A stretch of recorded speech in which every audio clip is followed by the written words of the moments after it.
Hello everybody and welcome back to Red Eagle Politics. Make sure you guys like this video down below and subscribe to the channel if you are new.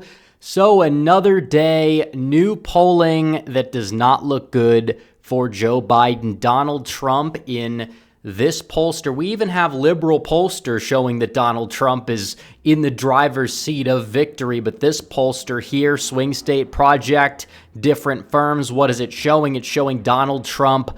He is leading in every single state in both the head-to-head and the third-party candidates, every state of consequence except for Wisconsin, which typically has been prone to a lot of polling errors in terms of really underestimating Donald Trump. So who exactly knows what's going on there? But nonetheless, Donald Trump in more polls. Cook Political Report releasing them. Not really the most Trump-friendly polling organization. They're one of those election mafia enterprises. And a lot of the people that are like reading these things and that are in the replies of all the usual suspects, people like Nate Silver, who we've called Nate Plastic, is coming out there saying it's 50-50. He's never even said that about Trump before.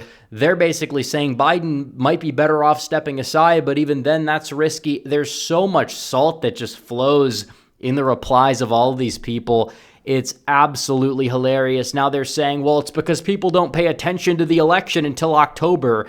Meanwhile, early voting starts in September. The debates are literally going to be starting next month in I think 34 days or so.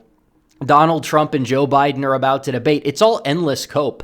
It is, because they know it. They know they're in trouble. They knew they barely got by. Everything went right for Biden in 2020. Nothing has really gone right since. You could maybe point to the midterms as, oh, well, this wasn't that big of a disaster, but I'm mainly talking about Biden and not necessarily down-ballot Democrats versus down-ballot Republicans when Trump's not on the ballot and when Biden's not on the ballot, because that's a whole different ordeal. Biden can't even milk abortion, according to a lot of polls. He can't. Trump is saying leave it up to the states. It's a state issue. He did not take the bait on that. He's not taking the bait on anything. And Biden and the Democrats are left scratching their heads. They're running around like a chicken with their head cut off. They don't know what the hell's going on. They don't know what they possibly can do. They're just hoping that, oh, this time Blump will be finished. And you look at the polling data in every single swing state. Arizona, Trump is up by around 5. Georgia, he's up by 4. Michigan, he's up by 1. Nevada, he's up by 4.6. North Carolina, he's up by 4.7. So in all these Sun Belt states that were either swing states, or you could say that they're states that Trump didn't even win both times. In the case of Nevada, he's leading. He's leading in Nevada. He's leading in Arizona. He's leading in these states by, a margin above the margin of error. And that's huge. That's with some polls. They had a poll that came out. It was like Trump plus 8. Then they adjusted the sample. It was a much more Democrat-heavy sample. Even then, it was Trump plus 0. But then you look at the rest of the poll in terms of the 5-way race, and Trump leads by 5. That tells me that Donald Trump is probably leading even in that poll. So the problem is with Democrats in Nevada is they haven't let a poll in a lot of these states that's eligible for the aggregates in how many months exactly? So you look at Nevada, you look at Arizona, you look at Georgia. They haven't let a poll in those 3 states that's been eligible for the aggregate. And it's embarrassing. It's absolutely abysmal. And those 3 states would be enough to get Donald Trump to 266 electoral votes. It's insane. And they understand that they are in a lot of trouble. Whatever's going on right now, whether you want to talk about the economy, whether you want to talk about foreign policy, immigration, all of their talking points, they're not sticking. And they've been spending money. They've been doing their ad blitzes. Donald Trump hasn't been, but Donald Trump is still leading. All this money's being burned. That's why Donald Trump is probably outraising Biden at this point, as he did in the past month. Because who wants to give money to something that just is not effective? A lot of people are bracing for impact. Chunk Yogurt himself saying, brace for impact. Trump is going to win. You've never really heard these people say this stuff before. But something's different. And that's not to say that we don't need to try, because we need to fight like hell to win this, because we know what we're up against. It's not going to be easy. It's not going to be a cakewalk. But the way things are going, there's a lot to be optimistic about. And that's a very good thing, even compared to 2020, even compared to 2022. You know, I'm a lot less complacent now about this election than I was about 2022. But still, the metrics are objectively better for Donald Trump than they were for Republicans in 2022, especially when you adjust for the fact that this is going to be a presidential election. This is Donald Trump versus Joe Biden, not some Republican candidate versus some Democrat candidate in some, statewide election. That's not what this is about. This is a presidential election. You're going to have relatively high turnout, probably not as high as 2020, but you're still going to have high turnout. And who does that exactly benefit? Compared to the midterms, it would benefit Trump, but based off of who's dropping off from 2020, probably get lower turnout than you saw in 2020. Donald Trump probably is going to get the leg up. And that's huge when you talk about a state like Pennsylvania. Donald Trump leads in Pennsylvania by 2 percentage points, 2 points in Pennsylvania. He probably leads in Wisconsin by more than what the polls are showing, because that's how polls work for Donald Trump in Wisconsin.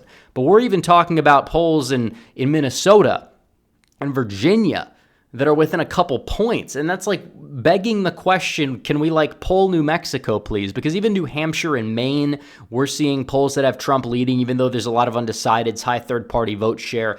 That's going to be really a determinant. If RFK Jr. is going to be getting 10% anywhere in the country, it's probably going to be up in Maine at large, and that severely could hurt Biden.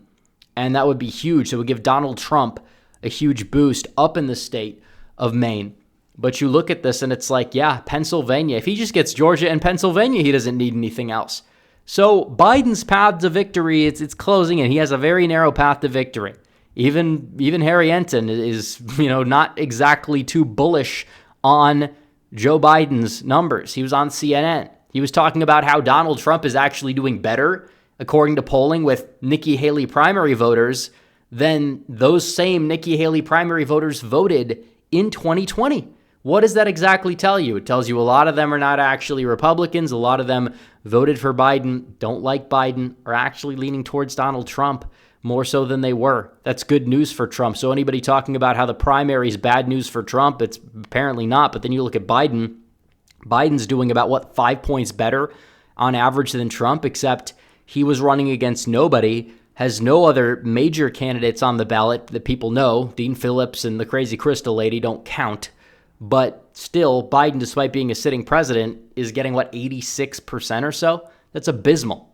That's absolutely abysmal. Even in states where there's no one committed, he's not cracking 90%. And turnout on his side is much lower than it's been on the Republican side for the Republican primary as well. Even in states where you do have a lot of down ballot races that would, encourage both sides to turn out, give both sides a reason. Doesn't exactly matter. But you're looking at this, and this is a very, very, very clear danger sign for Biden, because it's true. He has a path to 270, but his side doesn't make the argument that he does, which is ironic, because usually if his side was going to be smart, they would. But they're so prideful that they don't want to admit that their path is so narrow. They don't want to admit that he barely has a path. So they're just going to say, oh, we're going to win everything. Oh, the fact that we opened a bunch of field offices and abandoned strip malls where people are going to be making calls where they could have just made them at home is going to win them the election. It's not going to win them the election single-handedly. If it's true, Hillary Clinton would have won Wisconsin. She had a more extensive operation in Wisconsin than Donald Trump did, contrary to popular belief. Trump went to Wisconsin after the DNC, or after the RNC. Hillary never went after the DNC, but still, it's a little bit besides the point. We'll see what happens on that front in Wisconsin. This time, there's going to be the RNC, but the field offices ground game argument doesn't really add up at all either. To say, oh, we're going to win this, we're going to go out there and win, that's not exactly an argument that's very, grounded in the actual metrics of electoral politics. You're just saying it, oh, we'll manifest it into reality, but where's the data on your side exactly? You have fundraising, but Trump is catching up, and that's pretty much about it. Because you could say, well, polls in 2022, they overestimated Republicans, but even if you take the 2022 polling error into account, Donald Trump would still get 266 electoral votes at a minimum. And it's important to note that the polls didn't start to overestimate Republicans until people started voting in certain states, which possibly prompted a response bias. Actually, it's 268. We forgot about Nebraska at large there. But still, even if Trump gets Nebraska second, that would be enough. That would get him to 269. He would win in the House in a very chaotic finish. But still, the fact that he's this close, knocking on the door, he needs one of 3 Rust Belt states. Biden needs all 3 of them. This is why they're having him debate so early. And it's also going to prompt people to say, well, if he does poorly in the debate, they'll try to replace him.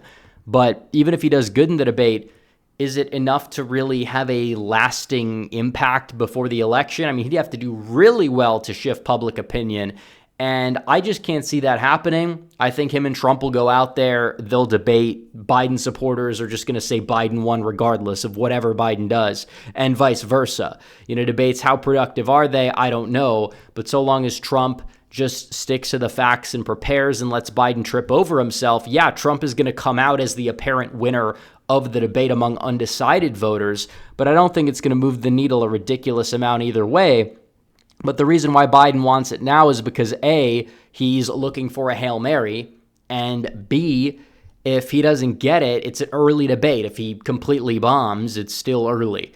And who knows what's going to happen past that point. But still, Biden does have one path to victory. It would be getting Wisconsin, Michigan, and Pennsylvania. But if Trump gets one of these states, Biden has no path. And if Trump gets Pennsylvania, Biden could have Arizona and Nevada even, and he still wouldn't be able to win.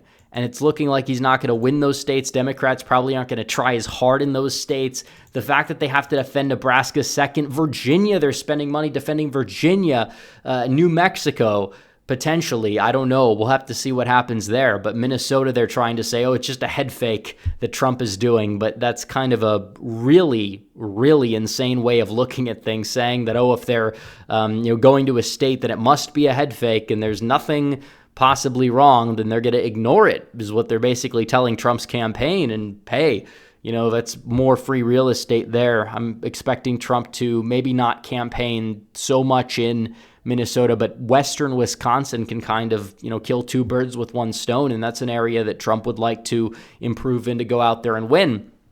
So either way, there's plenty of paths for Trump to victory. Even if he got Maine at large, he gets to 270. He doesn't even need one of these states, although it's unlikely that he would win via that and not these states. But nevertheless, Donald Trump's in a good position. Joe Biden has never been in a worse position, mainly because of the fact that we have 5.5 months before the election, and these are major, major concerns. People aren't buying the economic gaslighting. They're not buying his cowardly strategy to try and say that, well, actually, the border is Trump's fault because this garbage bill, he didn't want Republicans to sign on to it. And it's like, yeah, I wonder why, because it's a garbage bill that would basically greenlight amnesty. And that's not something that Republicans would ever support. I mean, even the guy who wrote the bill now doesn't even support the bill. And he was the guy that fought with Trump about the bill. So it's not looking good at all for Biden. There's nothing that can really save him at this stage in the game unless Republicans just don't show up to vote, which is a big problem. It would be an embarrassment because every single metric shows Biden is going to lose. Such a narrow margin for victory, a coalition that's extremely unstable. But if our guys don't get out to vote, it's going to be all for nothing. So that's why it's important that people get out to vote. But either way, Trump's paths to victory abundant. Biden's virtually non-existent outside of the Rust Belt path as of now, even though things can change. So we'll have to see what happens down the stretch, but you would much, much rather be Donald Trump than Joe Biden. So anyways, guys, thanks for watching this video. Like this video down below, comment down below, subscribe to the channel, hit the bell for notifications so you never miss another video. Follow me on social media. The links are all in the description down below, and I will see you guys in the next one. Red Eagle, out.